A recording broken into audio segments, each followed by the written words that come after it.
Hi guys, and welcome back to my channel. This week I'm actually very excited to talk about ways to save money, and I love this topic. So if you guys are interested in talking money, then be sure to stay tuned.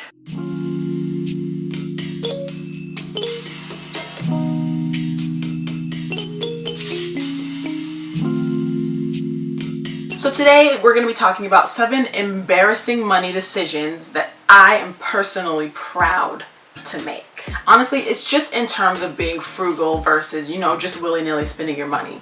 If you guys have coins to spend, then honestly, please go ahead if that's what you believe in. But if you're like me and you like to save every single penny you have and only buy the necessities, then this is the video for you. Number 1, wearing my clothing and my shoes until they break.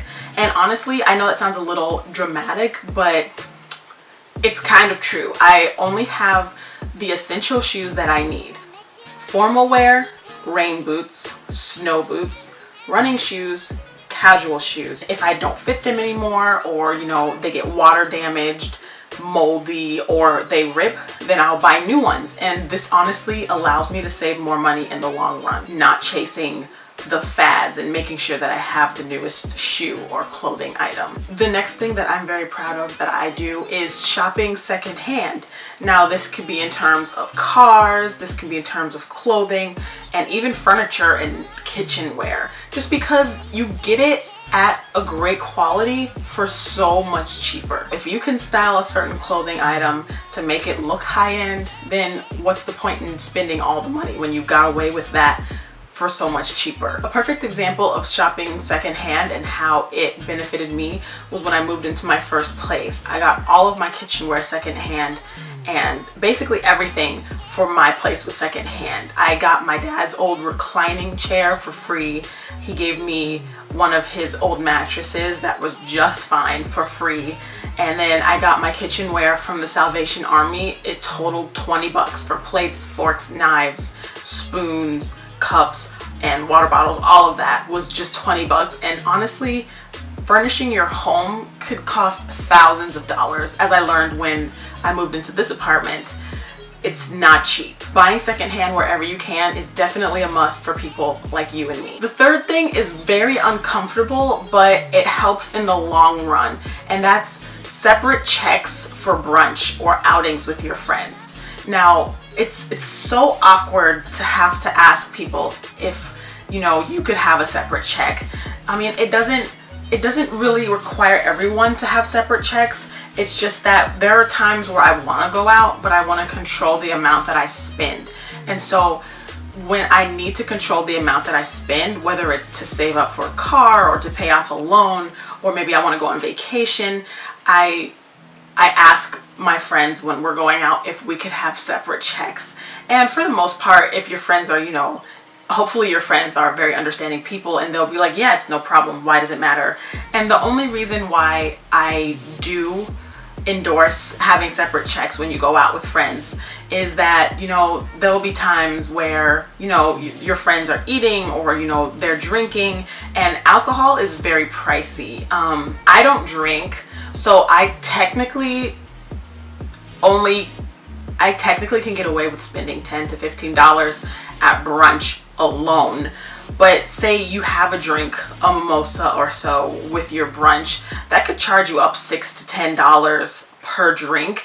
And if you're not drinking it, why spend it? You know what I'm saying? On a normal day, when I'm not trying to save up, it's fine to split a check or two. But just when you really need to keep track of your finances, I definitely endorse having separate checks. And it could be looked down on, but I do not care. Nobody needs to tell me what I need to do with my money, and I separate my checks so that you don't feel a filter or a limit to how much you want to eat or drink at brunch, and everybody's happy. The fourth thing is cost comparison. There are times where you would go, whether it's looking for a new car or getting a new game system for your boyfriend or brother or whatever, and Honda will have this price, but then the used car dealership will have this one. Be sure to check the miles on the cars, but you get my gist, right? You want whatever's cheapest and also highest quality for that price. Say you know, you're going to Target and you want to get the Nintendo Switch and it's $350 for this one, but then you go to GameStop and you get the Nintendo Switch for $350 plus you get a $50 gift card and it comes with a game because it's a bundle. I'm getting the bundle because then you don't have to pay separate for, you know, the game, extra controllers or things like that. So definitely don't feel embarrassed to do cost comparison, because at the end of the day, as long as you have a Switch, it doesn't matter how much you pay for it. One that I learned early on in life was buying knockoff. And by knockoff, I don't mean Chanel or Gucci bags, right? But practical knockoff.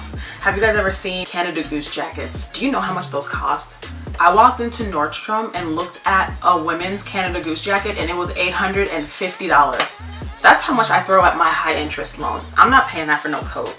What I would do is I would go right down the street to Uniqlo on Michigan Avenue and pay $74 for a very nice coat that really looks similar to the Canada Goose coat minus the emblem.